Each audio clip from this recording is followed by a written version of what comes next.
All right, everyone, welcome to this episode. Today, we're talking about something that is so cool and so dear to me, which are 5 market gardening tools that have changed the game of market gardening. And the reason why I wanted to do this, friends, is because I've been around for many years. So I started market gardening in the early 2000s, and that was a space and time where most of these tools just weren't around. And so over my career, if I can say that, I've seen how new tools came out and came about, and that has led to allowing small farms to be ever more productive, ever more profitable. And I was a first-hand witness of the evolution of some of these tools and how they've changed the game over the years. And so I was thinking about 5 of them that, in my opinion, are really game changers. So I'll start with number 1. And number 1 is push seeders. So push seeders, they've been around for 150 years. Many years ago, I went to the Market Gardening Museum of France, and you could see vestiges of the old Planet Junior seeder. It was incredible. But when I started, the Earthway seeder was pretty much the most common seeder that was around.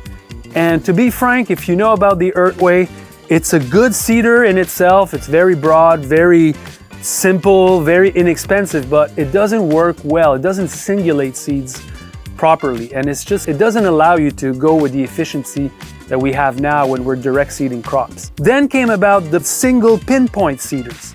And they were great because they allowed us to round small seeds and really singulate them in a better way. Again, this is a super simple mechanism. The first of these seeders that I saw, they were from Glazer, and it was Johnny Selected Seeds and Elliot Coleman that had brought them about. And so when I started, we had the Glazer single seeder and we had the Earthway seeder, and together they made, pretty good work together. And then came this idea of these pinpoint seeders, but they were ganged. And that was the 6-row seeder that was developed by Elliot Coleman and Johnny Selected Seeds. That was probably 15, 17, 18 years ago. And so that seeder was quite revolutionary, because now what that allowed us to do was to have 30-inch beds with 12 rows of densely seeded crops. That was for arugula, that was for mesclun mix, that was for different seeds. But then we were optimizing the yield of all these beds that way, and we're doing it really efficiently. And eventually came the mother of seeders, which is the Jang seeder. If you've seen most market gardens today, most market gardeners will work with that seeder. The Jang seeder is the best seeder. It replaces all the other ones, in my opinion. And when that came out, it really took the game to new levels, because it's a simple seeder, but you can calibrate it in so many ways, and you can really singulate all these different seeds correctly. Play with the spacing on the row. We're talking about mini millimeters, 1/4 inch, really tight to the dime. And it really works well in soil that is not too much prepared, which with the pinpoint seeders was always a problem. Soil needed to be clean of all debris, really, really, really clean, so that the seeders wouldn't jam and log. And in my opinion, the evolution of these hand push seeders is really what allowed us to do what we do here on the farm. Hey, if planning your next season is confusing, you're not alone. On January 27th, I'll be giving a free workshop on the top resources that can really help you in your planning. Joining this session will help you start on the right foot. Remember, the success of a season starts long before the first seedlings. Register for free to get into this class. Number 2 is the evolution of different hand hoes that have been evolving since the last 10-15 years. And that for me is a game changer, because when I started in market gardening, obviously a lot of the winter conferences and a lot of the talk around town was to scale up. And the reason is because you wanted to rely on tractor for cultivating your crops. Tractor cultivation was the way out of just spending too much time weeding on your knees or hand weeding or just being inefficient with weed control.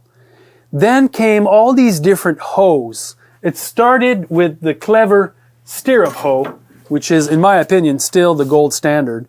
And these oscillating stirrup hoes that have one blade that you can really go back and forth. And really, that when you're using a hoe like this, you're cultivating, you're not weeding. And that's the big part of this.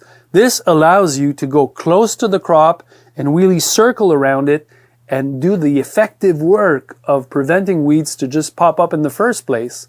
And when the weeds are rooted already, you have these sharp blades that allow you to chop them and cut them out. Okay? And the fact that you can do it like really standing up and you're close to the crop and you have arm's length to reach out further is, in my opinion, what allows us in market gardening to keep our crops clean without relying on heavy machinery. And over the years, we've had a surge of different hoes, wire weeders that became really popular, really interesting to work around drip tapes and around, crops that go really close together. Collinear hose, do I have the collinear hose? It's another one, the collinear hoe that allow you to work underneath the canopy of certain crops that are more V-shape. And then, all these other hoes that are now available that allow you to choose a better tool for a specific task, specific crop.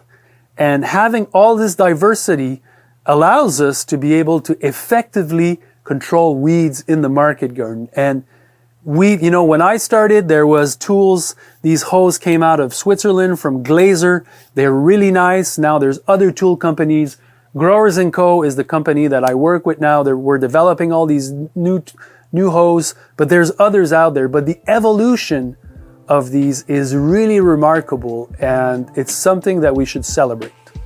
So number 3 is a solution to a problem that really changed market gardening in many ways.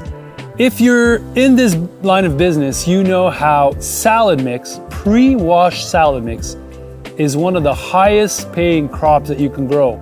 There's a lot of reasons for that. First of all, you can almost grow it year round in most climate. These greens are frost hardy, they're heat tolerant, and you can just change the mix to weather patterns, weather conditions, seasonality. So it's a really versatile produce that way. And people love salad mix because, it's pre-washed and they put it into their plates and boom, it's ready to eat, it's ready to go. People love that convenience. And for any small farm that is wanting to do this, they can compete on quality, because if it's fresh, if it was harvested, yesterday or a few days earlier, it'll last a long time. It has a big shelf life. And so you can compete with the big farms that do this kind of salad mix, but it's most often than not already rotten in the clamshells. The big problem for that was how to get it cleaned and dried so that it has that long shelf life. And that's where 2 equipment came into play and changed the game. The first one is the salad spinner. Okay, spinning salad greens at really, really high RPM revolutions takes only a few minutes, and it sucks all the water out of them. And then they're almost dry. And so old washing machines is how we got to do this. And over the years, there's been an evolution about how to do this safely. But still, washing machines, like a straight up Maytag washing machine, perhaps you put a basket in it and then you spin dry your greens. That was really key. And then came another really interesting evolution, was the idea of bubblers. Bubblers are a big tub full of water with a jacuzzi-like pump that blows air into that tub, and then what it does is that it circulates the water, and all the greens that you're putting in there, they're like really well thoroughly washed, and they flip and they move, and all the dirt particles, the small rocks, whatever's there will come on down. And then that makes them really, really clean, and then you spin dry them so that you have a product that is ready to be bagged and sold at the supermarket and even at wholesale. And the reason why this is so revolutionary is that the big commercial industrial farm had these things, but they were so expensive, crazy expensive, just not available for small farms. But now they are. This DIY revolution allowed us to make these kind of machines to produce super clean salad mix available. Is you can do it on a shoestring with the right kind of small equipment. And that really was the game changer that made mesclun mix a paying proposition for all these small market gardens. Okay guys, jumping in here because we have a great resource at the Market Gardener Institute, and it's all the tools you need when you're starting out. Which one are the required one that you really need, why, and their cost. It's all there, it's a free resource. It's to help you really figure out which one you should get the first few years and which one that you might wait a little bit more before getting. So check it out, it's a free resource, it's there for you. Okay, number 4. Number 4 is quite a game changer. And I was there for the before and the after, and I was a bit part of this revolution, I should say. But when we're market gardening, one of the big things that we do is that we flip beds. We're trying to optimize availability in space and in time. So we're ganging up crops so that the spacing is really close, but we're also flipping beds so that we get 1, 2, 3, 4, 5, 6, 7, 8 crops per year per bed. Okay? So when we're at that stage to flip beds, or when we have one crop that was there and we want to replace it, how do you do it without relying on tillage that would require a heavy tractor or machinery, or a rototiller that even if you had a two-wheel tractor would destroy your soil structure every time? And that's when black tarp came into play.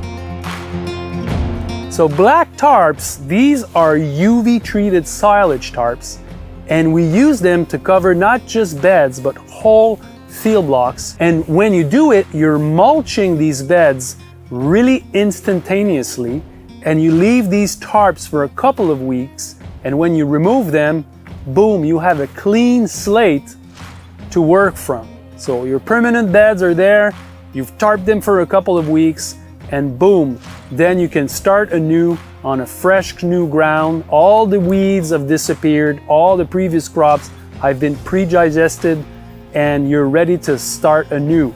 And that is the game changer, because before that, this is the problem that we had. We would rely on either we would go by hands to take everything out, or we would need to use a rototiller, which would beat up the soil every time. And the tarps, when they came into play, I was really lucky. I had never seen this before on another farm. I had bought these black tarps because I was thinking back then that it would be warming up the soil in the spring. And eventually I realized that black tarps are not warming up the soil, and that would be clear plastic. But I used these tarps to cover beds anyway, and then I realized that it was really good at kind of cleaning them. And now the black tarps, you'll see them on most market gardens, they're everywhere, and they're very handy because not only do they help you to clean up beds without tilling, but they also create occultation, which weeds out the dormant weed seeds that are there underneath these tarps.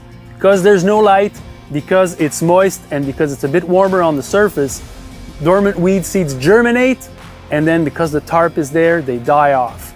So it's also helping market gardeners weed out a lot of dormant weed seeds. So all in all, this is a game changer, and that's the reason why you see them everywhere now. And number 5, finally, the game changers of game changers. And I have so much devotion for this small piece of equipment, which I call appropriate technology, which is the two-wheel tractor. BCS two-wheel tractors. I think if God could have created something to help market gardening, it would have been these two-wheel tractors and all the implements that you'll find with them. The reason why they're so important is because the alternative to a two-wheel tractor is a four-wheel tractor, a small, compact four-wheel tractor like this one. And that tool that you see on the right is just totally not made for 2-acre less market gardening farming style. It's inappropriate, it's too big, the space that it needs to turn around. All the implements that you need to run are not sized for small acreage. They're sized for bigger acreage, and the price difference is ridiculous. Okay, getting a 4-wheel tractor with the flail mower, the power harrow, and the tools you need to prepare your seed beds will cost you so much more money than a 2-wheel tractor.